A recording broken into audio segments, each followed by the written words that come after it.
I am a laboratory analyst by profession, but I switched my career to being a yoga teacher, and I am so proud of that.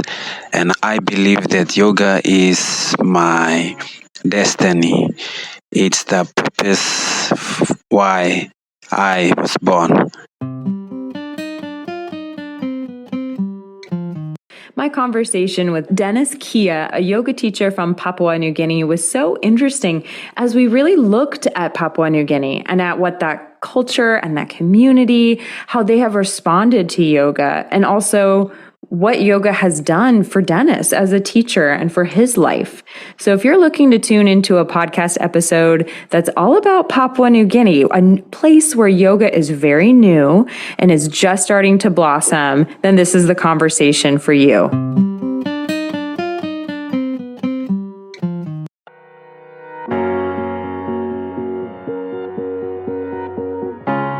Welcome to the Wild Yoga Tribe podcast. I'm your host, Lily Allen Duenas. Together, we'll talk about the world of yoga and we'll talk to people from around the world. Before diving into the episode, I wanted to invite you to head on over to my Patreon account. I would love your support, and I'm thrilled to have this beautiful community space where we can do yoga together, meditate together, and you'll get access to exclusive content. Get ready for some private Zoom Q&As, free printable art, meditation recordings, and more. Follow the link in the show notes to get started, or head on over to any of my social media channels or my website, wildyogatribe.com, to hang out, get to know each other better, and find out more about all the support and resources available to you. Ready to dive in? Let's get started.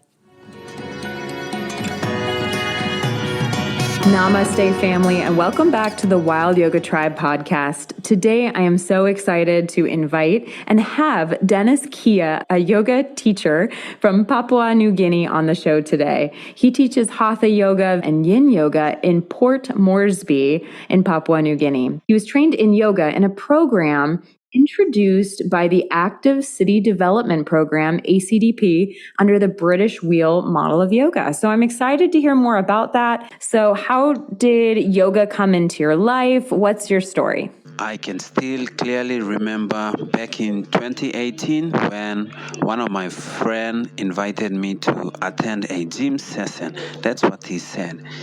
So I was so excited and I followed him. We did a class together, a program called Active City Development Program. They are offering the classes for free. So it was my first class and I was so happy. The sensation after my first class was so nice.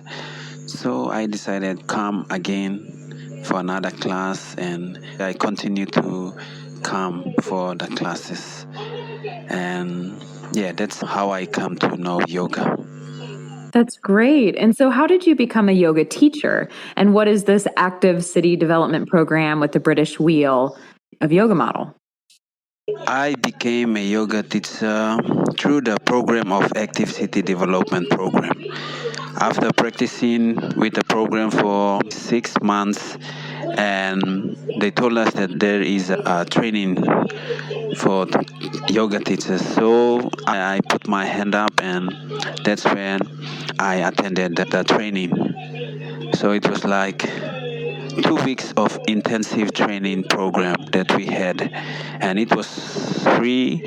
Our governor sponsored the program. So yeah, there were like 28 of us youths. We attended, both males and females. That's great. That's awesome. And so are all of those people that you were trained with, are they all yoga teachers with you now?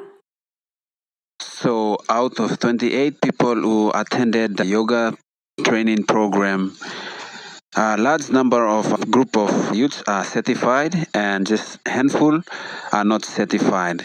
So I was unfortunate. I wasn't certified. So I became an assistant yoga teacher. And then I continued for 3 months, and then eventually they certified me.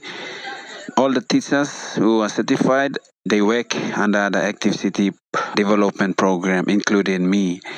And then, like for a year, and then next year, I never seen them like again. Maybe they went their own path, but I've never seen them teaching around the city.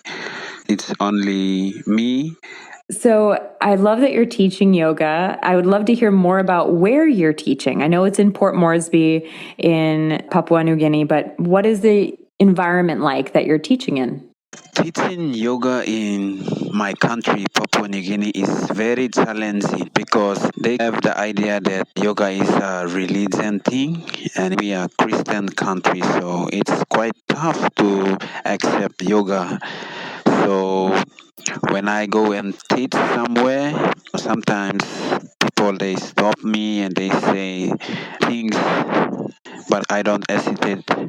I still continue teaching, and at some point I stop teaching, and it's different from one place to another. We've been through a lot of situation, and yeah, but we never give up. We continue to do awareness and. Yeah, but there are some people who also they want to do yoga. So I started to teach in hotels and I teach in other residential areas where people from outside the country they already practice yoga and they knew what yoga is, so it's easy for me. People from like European countries, Indians, Filipinos, and other expatriates. So it's quite easy because they understand yoga and they've been practicing. And there are a handful of they also want to do this. Yeah, I teach them around. So it's different from my own people in the communities here. And Dennis, I was also wondering, how does yoga help you? If you know that yoga helps so many people, and I love hearing how much you love yoga, but how does yoga actually help you? So yoga helps me in so many ways. So the one and the important one is it helps me to be more healthy. So I feel more healthy mentally, physically, emotionally. And another thing is like financially, as a yoga teacher, I made a good amount of money to help my family and help myself. Yeah, I really appreciate what yoga has done for me. Well, that's great. I'm glad that it helps you with income. And what has it changed in your life besides your finances? Yoga has changed my career entirely. I study science and I used to work in a laboratory.